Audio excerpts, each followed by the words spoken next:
Hi there, I'm Naomi Nygaard, and I'm delighted to be back here to offer another video which will help to prepare for this 3-month program of finding freedom in this area of addiction or compulsion with whatever cycle you feel up against at the moment. In this video, I'm going to be talking a little bit more about the internal family systems method and how some of the language, terminology, and concepts in that method apply to addictions and compulsions. Now, some of the language, some of the labels for our parts of our being that have been offered by the IFS model might feel really good to you. They might feel like, yes, that perfectly describes my experience or my part. And your part itself, when you connect with it, might agree and appreciate that way of looking at it. Or it might be that the labels don't feel so helpful, or that they don't feel so true to you as a description of your experience. So your experience trumps everything here. Really continue to stay connected to that. And as you explore that experience through this 3-month program, keep checking out whether or not the IFS lingo and terminology feels helpful to you. If not, check in with those parts of you. How would they like to be referred? What would they like to be called? What are their roles exactly? And keep kind of getting more of a subtle sense of that by communicating with those parts. And don't worry if you don't know what to do, what I'm talking about.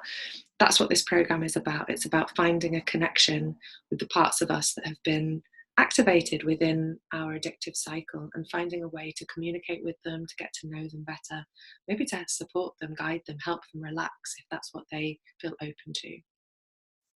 So I'm going to leap in and share some slides with you about the different parts of us, and I'm going to use some very broad terms as well.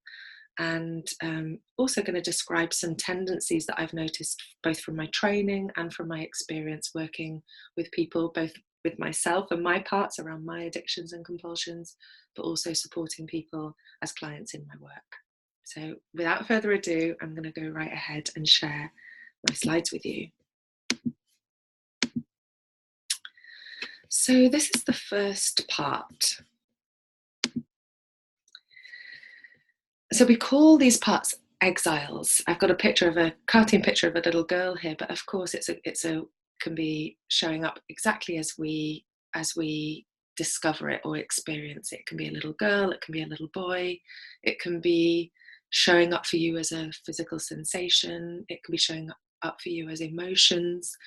But broadly speaking, these emotions are deeper inside our being. They are more protected by other parts of us. They may feel more negative sometimes, quite emotional, and usually distressed.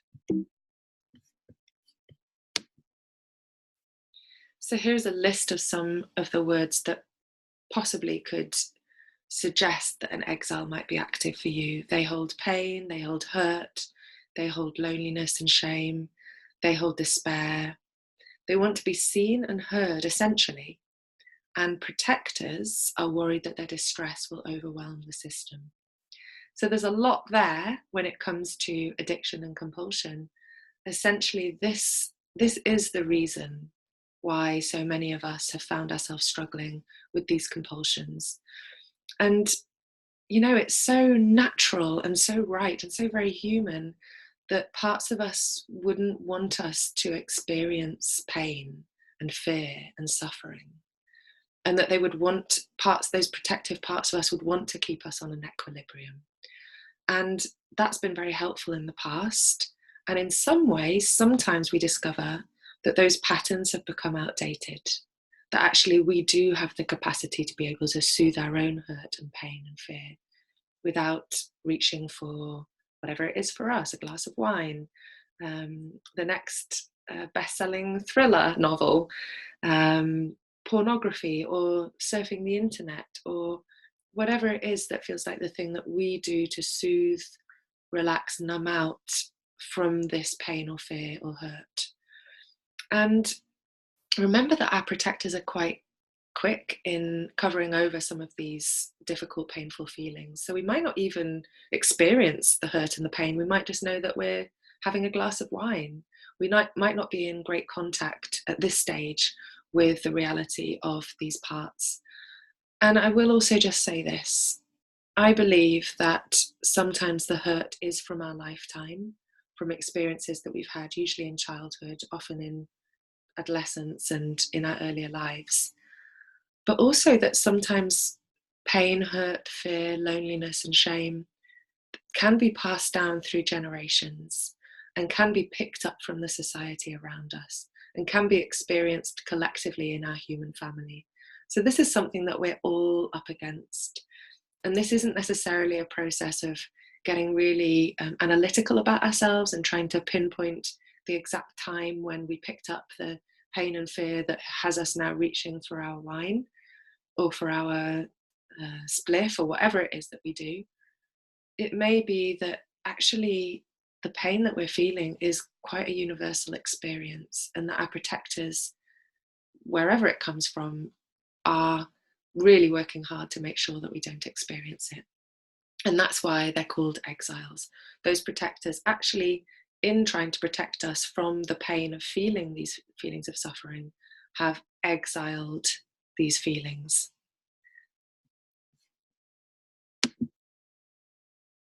So let's have a look at firefighters. This is a particular type of protector that reacts quickly to put out the fire or pain when the exile is triggered. And like I said before, we might not even know that we have been triggered because of the efficiency of this particular type of protector.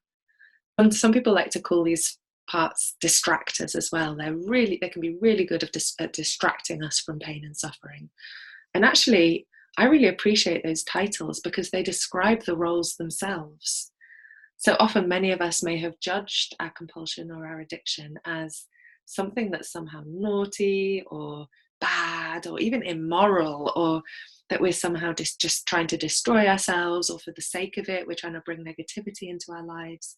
And we learn through the process of finding freedom that actually these parts are concerned with our safety, our emotional stability, and they're concerned with keeping the equilibrium the best and only way that they know how.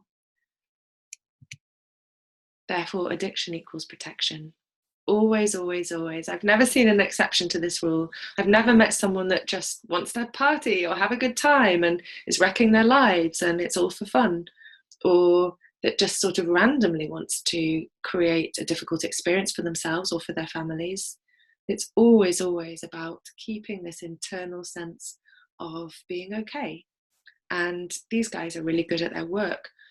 Actually, a very rich part of the process of freedom is to start to appreciate them, to start to pinpoint the motivations for reaching for what they reach for, even if it might annoy other parts and get them kind of agitated and critical, to see if some of that can get relaxed and instead be with the true motivation of these parts.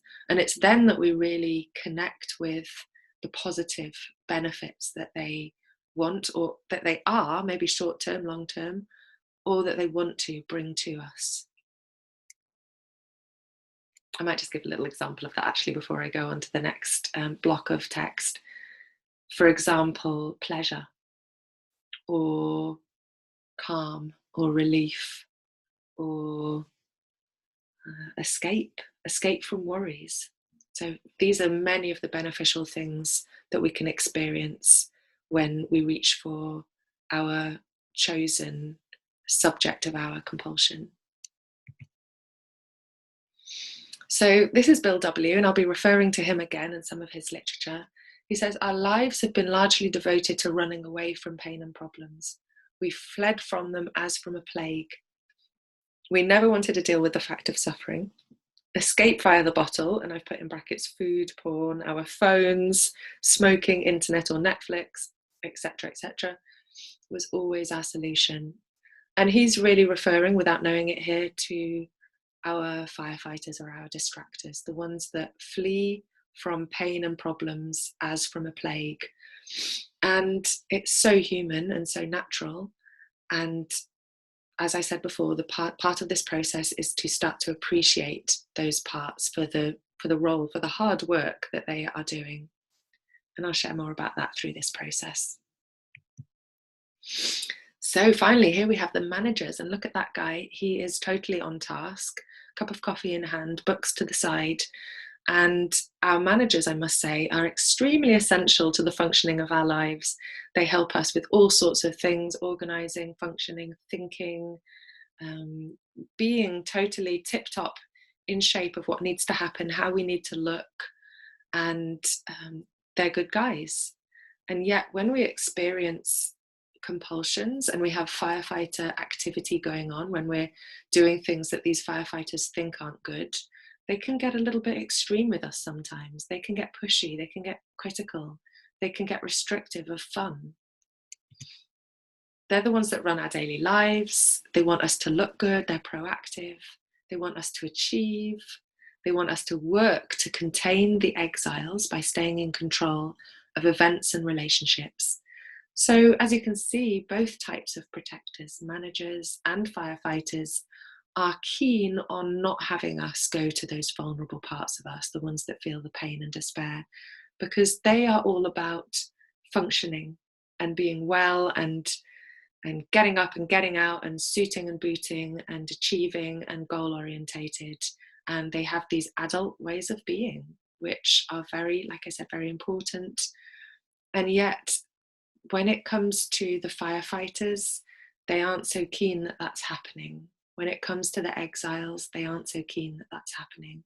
They can get critical with that. They can get pushy. They can judge that. And they can find their own very adult strategies of trying to counter those feelings, those experiences that we might be having.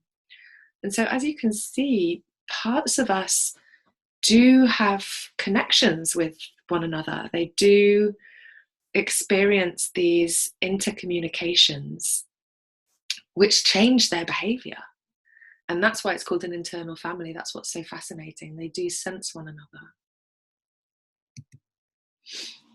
Finally, and this isn't really a part, but this is the medicine that helps us to find the healing that we need, the freedom that we need through this process. It's absolutely in complete, unbroken supply for all of us. Just like the sun is always shining on this planet, whether it's winter or summer, it's always there, it's always present. But what can happen, just like the sun, is that clouds can pass by and we can lose contact with that. We can sometimes feel that that warmth isn't available to us, what Bill W. in the Big Book of Alcoholics Anonymous calls the sunlight of the spirit. Sometimes we lose connection with that sunlight, but that in no way diminishes the power of that sun. And as I'm going through the different qualities of self and expressing to you the description of what might be available to you within as a healing medicine for this compulsion that you have, I invite you to settle with each of the words. And as you hear the word, see if you can connect with the essence of that word within. And it may be that all that you can feel able to do right now is just to hear the word. And if that's the case, that's fine. But see if you can really dip a little bit into what it might feel like to experience that within your system. And no judgments here, whether you can or can't. I absolutely have complete faith that this quality is available to you in abundance, and that through this process, you're going to have more access to that. Calm. So really feel that calm. Feel it in your body. Feel it in your breath.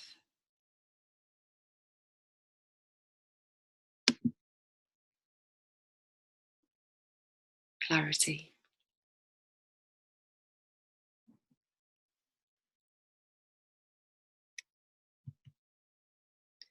Curiosity. This is a very rich quality that we can bring to bear when we're discovering our parts. Creativity.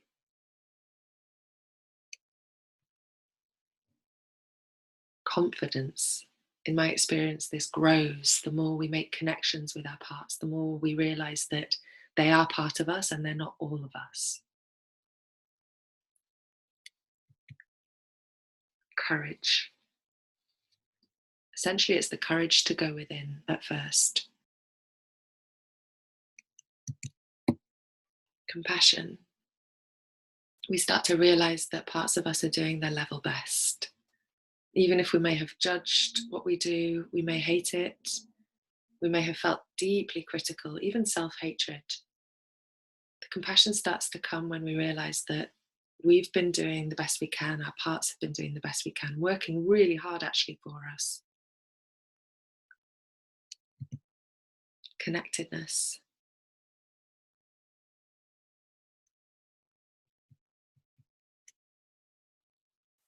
Choice. So connectedness and choice. Connectedness is good to touch on now because in my experience, it's very rare that we can do this journey alone. I've never personally seen that. I've seen that when we connect together as a human family, and specifically as a family of people that struggle with addictions and compulsions, that actually we can start to grow out of feelings of shame and isolation and into a sense of possibility and hope and love. And that in my experience, it has been very helpful at different points to specifically connect with people that struggle or have struggled in the same area as me. Particularly, it can be very useful to connect with someone that has the exact same experience and has really developed beyond that. So when I say the exact same, of course, we're all unique, but for example, that they struggled with alcohol and that they overcame that through their own inspiring path, or that they struggled with internet porn or some other area, so that I can feel actually, not only am I not alone, but this is possible. And through this process, I really invite you to connect with the rest of the group that are doing this process with you, and also connecting with perhaps a 12-step meeting. I always think that this process of the Freedom Steps is really deeply compatible with any kind of 12-step fellowship. And so actually connecting within the area that you struggle with specifically can be a very rich way of receiving the support that you might be really need, you and your parts might really be needing at this time. And then finally, choice. And choice is something that may have eluded us if we've been deep in a cycle for a long while. It may feel like there's no pause button that we have, that we're just suddenly doing something we wish we weren't and kind of on a treadmill with it. But within this process, we do start to experience the moments of potential choice, the moments where we can decide. And even if that feels impossible to you right now, I feel totally confident that it is possible and that it's a process. We don't need to get this overnight, but just to know that this quality, this choice is available to you can be very helpful. So I'm going to stop the share right now. And I invite any questions, any comments, any curiosities about the different parts that come up when we are in the thick of a compulsion, in an addiction. And I welcome you to reach out and connect with me about this. Things you liked, things you didn't like, questions that are coming up. And I look forward to connecting with you in our next video. Bye-bye.